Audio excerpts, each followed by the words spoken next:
he asked. "Because you saved me. I don't know what from.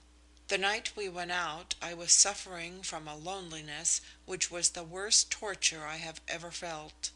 It was there in my throat and dragging down my heart, and I just felt as though any way of ending it all would be a joy. All these millions of hard-faced people, intent on their own prosperity or their own petty troubles, goaded me, I think, into a sort of silent fury. Just that one night I craved like a madman for a single human being to talk to. Well, I shall never forget it, Martha. Miss Grimes," she interrupted under her breath. He laughed. "That doesn't really matter, does it?" he asked. "You've never been afraid that I should want to make love to you, have you?"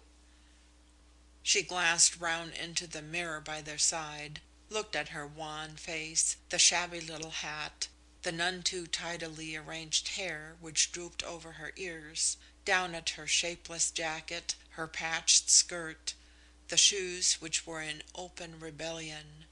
Then she laughed, curiously enough without any note of bitterness. "Seems queer, doesn't it, even to think of such a thing? I've been up against it pretty hard, though. A man who gives a meal to a girl, even if she is as plain as I am, generally seems to think he's bought her in this city. Even the men who are earning money don't give much for nothing. But you are different," she admitted.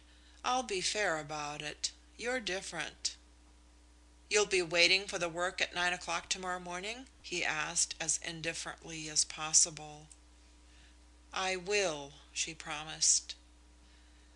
He leaned back and told her little anecdotes about the play, things that had happened to him during the last few weeks, speaking often of Elizabeth Dalstan.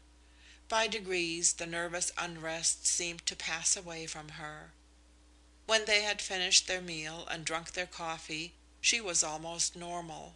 She smoked a cigarette, and even accepted the box which he thrust into her hand. When he had paid the bill, she rose a little abruptly. "Well," she said, "you've had your way, and a kind, nice way it was. Now I'll have mine. I don't want any politeness. When we leave this place I am going to walk home, and I am going to walk home alone." "That's lucky," he replied, "because I have to be at the theatre in 10 minutes to meet a cinema man. Button up your coat and have a good night's sleep."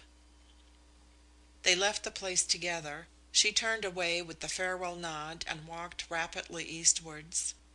He watched her cross the road. A poor little waif, she seemed, except that something had gone from her face which had almost terrified him. She carried herself, he fancied, with more buoyancy, with infinitely more confidence, and he drew a sigh of relief as he called for a taxi. End of Book 3, Chapter 3.